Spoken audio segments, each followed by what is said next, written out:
A graça de nosso Senhor Jesus Cristo seja com cada um de vocês. Meus irmãos e irmãs, hoje trago uma mensagem de Deus para você que se encontra aqui na primeira carta do apóstolo Pedro, no capítulo 1, verso 3, que diz assim: Bendito seja o Deus e Pai de nosso Senhor Jesus Cristo, que em sua grande misericórdia nos gerou de novo, pela ressurreição de Jesus Cristo dentre os mortos, para a esperança viva, para a herança incorruptível, imaculada, imarcessível, reservada nos céus para vós, os que mediante a fé fostes guardados pelo poder de Deus, para a salvação prestes a revelar-se no tempo do fim. Aleluia. Irmãos, a palavra de Deus, ela nos trata de uma forma muito maravilhosa. Ou seja, em particular, aqueles que creem e também aqueles que ainda não creem são convidados a crerem, pois essa bem-aventurada salvação está para se cumprir nesse tempo do fim. E você observa que aqui o homem de Deus, o apóstolo Pedro, ele começou dizendo: Bendito seja o Deus e Pai de nosso Senhor Jesus Cristo, que na sua misericórdia ele nos gerou de novo.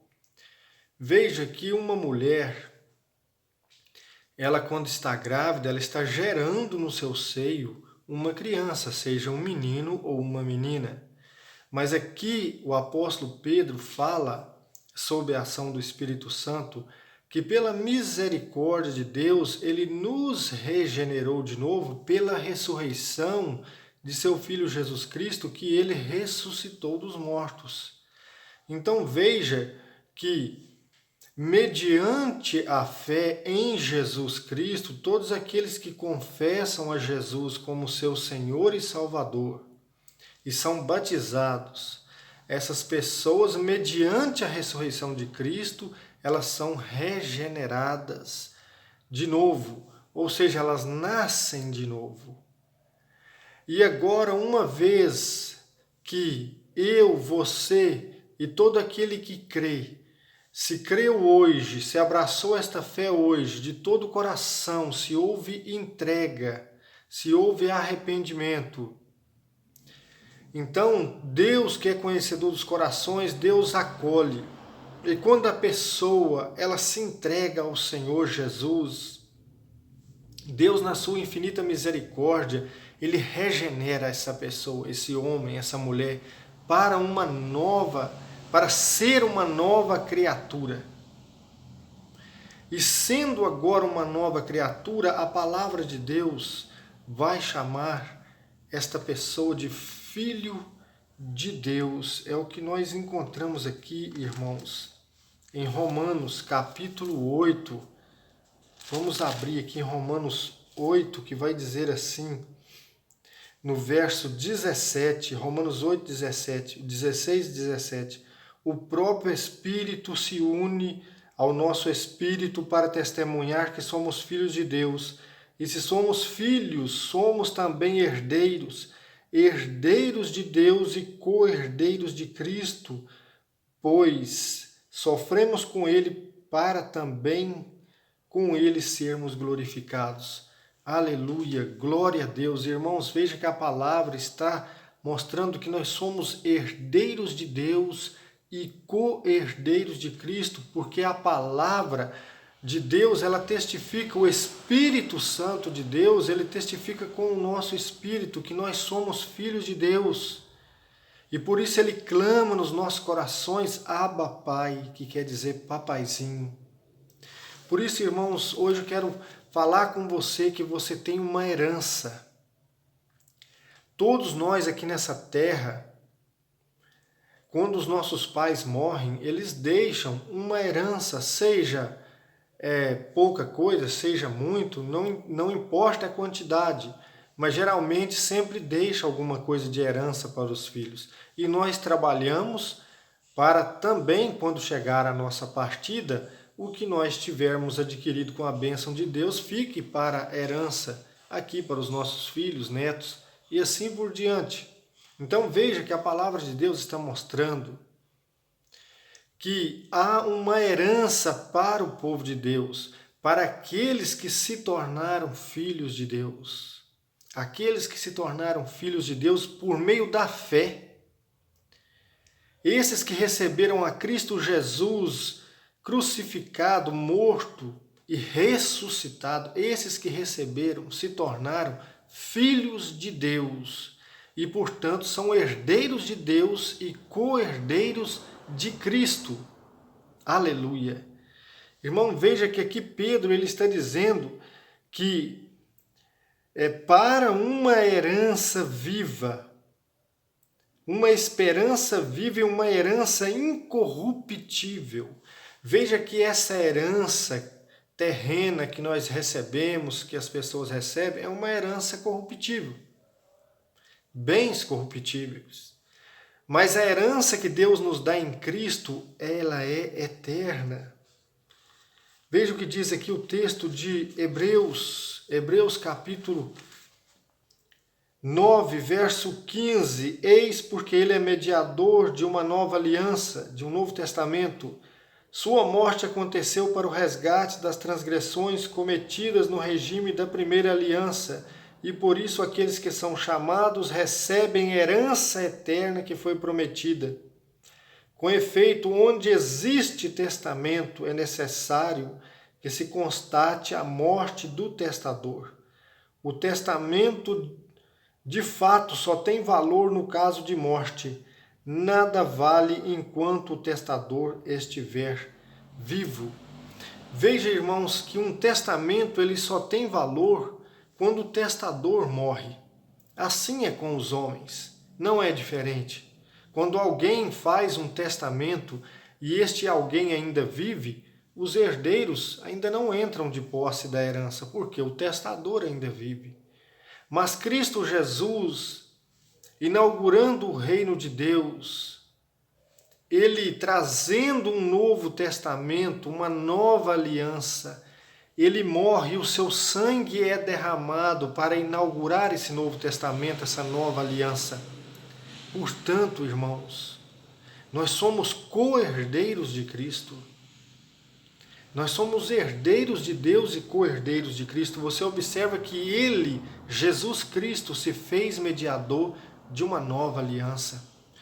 Através do seu sangue que foi derramado, porque a primeira aliança também não foi inaugurada sem sangue, mas sim o sangue de animais, quando você lê ali Êxodo 24. E aqui a palavra de Deus está nos mostrando que o testamento, o Novo Testamento, ele foi válido porque ele foi inaugurado com o derramamento do sangue do próprio Filho de Deus. Então, irmão, saiba que onde há testamento, há herança. E onde há herança, há herdeiros. Nós somos herdeiros de Deus. Nós que estamos em Cristo somos co-herdeiros de Cristo para herdar o reino. E algo que é bom destacar aqui, o povo de Israel, quando saiu do Egito, para tomar posse da herança da terra prometida, aquelas pessoas que não alcançaram a herança, que naquele tempo era a terra prometida, foi por causa da incredulidade. Então é importante entender que a pessoa que rejeita Cristo, ele não tem herança. Ele não tem parte no reino.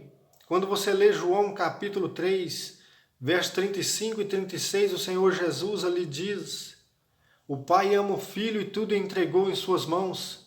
Quem crê no Filho tem a vida eterna.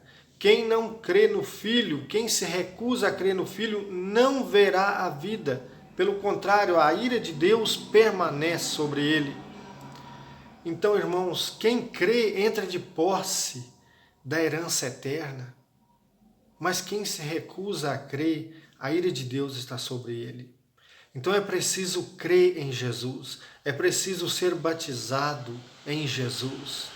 É preciso viver nessa esperança viva, mediante a fé, bendizendo a Deus, sabendo que Ele, pela sua infinita misericórdia, Ele nos regenerou de novo para uma viva esperança, para uma herança incorruptível.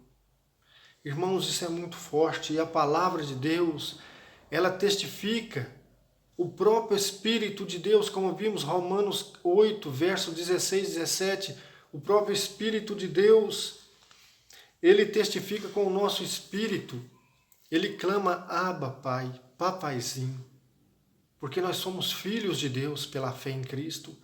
Quando você lê aqui Gálatas capítulo 3, verso 26, diz assim, vós todos sois filhos de Deus pela fé em Cristo Jesus, pois todos vós que fostes batizados em Cristo, vos vestis de Cristo. Ou seja, todos aqueles que pela fé foram batizados, batismo, profissão de fé do cristão. Então o cristão ali naquele momento ele se desveste da sua natureza carnal e se reveste de Cristo, ou seja, ele se torna realmente uma nova criatura, regenerado pelo Espírito de Deus e se torna filho de Deus. E aqui Gálatas 4, verso 7 diz assim, de modo que já não és escravo, mas filho, e se és filho, és também herdeiro, graças a Deus. Aleluia. Irmãos, observem que um escravo, por mais que ele seja dedicado, por mais que ele seja obediente, ele não tem herança na casa do seu senhor. Ele não faz parte dos que estão no testamento. Jamais um escravo irá herdar junto com um filho. Jamais o nome de um escravo estará no testamento. Então é preciso se tornar um filho para ser herdeiro de Deus, co-herdeiro de Cristo. E você observa que aqui no verso 26 e 27 do capítulo 3 está dizendo que todos aqueles que pela fé se tornaram filhos de Deus e foram revestidos de Cristo por meio do batismo. Então é importante que a pessoa creia e é importante que como resultado dessa fé a pessoa seja batizada, para que verdadeiramente ela saia da condição de escrava do pecado e se torne filha de Deus, filhos adotivos de Deus, por meio da fé em Cristo Jesus. Irmãos, e para encerrar, eu quero deixar aqui um versículo no texto de Mateus 25, verso 34, que diz assim a palavra do Senhor, então dirá o rei aos que estiverem à sua direita, vinde benditos do meu Pai, e recebei por herança o reino preparado para vós desde a fundação do mundo. Irmãos, que maravilha, naquele último dia, podermos ouvir essa palavra do próprio Mestre, do Senhor Jesus Cristo, vinde benditos do meu Pai, para o reino que está preparado para vocês desde a fundação do mundo. Quando você lê 1 João capítulo 2, verso 25, você vê que ali diz assim, e esta é a promessa que ele nos fez, a vida eterna. Ou seja, Cristo, ele nos fez essa promessa de vida eterna, de estarmos no reino com ele e o Pai para sempre. E aqui ele diz, vinde benditos do meu Pai, para o reino que vos está preparado desde a fundação do mundo. Aleluia! E é muito bom, irmãos, refletirmos nessa mensagem e entender que também há um outro grupo de pessoas que ouvirão uma sentença muito dura, que aqui diz no verso 41, em seguida dirá aos que estiverem à sua esquerda, apartai-vos de mim, malditos, para o fogo eterno, preparado para o diabo e para seus anjos. Irmãos, aqueles que não receberem a Cristo como Senhor e Salvador, aqueles que se recusarem a crer no testemunho que Deus deu do seu Filho amado, esses jamais terão herança no reino de Cristo e de Deus. Estes jamais entrarão de posse da vida eterna. Porque diz a palavra de Deus em 1 João capítulo 5, verso 11, e o testemunho é este, quem crê no Filho tem a vida eterna, quem não crê no Filho não verá a vida. Então, irmãos, o Senhor Jesus, ele morreu, e o seu testamento está consumado. Os filhos que pela fé se tornam filhos, entram de posse do reino. Então é preciso exortar aqueles que não creem, para que eles também entrem de posse dessa herança eterna, porque esta mensagem é para todos, é para ser anunciada nos confins da terra, e muitos abraçarão essa fé e serão salvos para a glória de Deus e entrarão de posse da herança eterna. Amém, irmãos? Que Deus vos abençoe. Vamos ficar com esta mensagem em nome do Senhor Jesus. Em breve estarei gravando outra mensagem para os irmãos.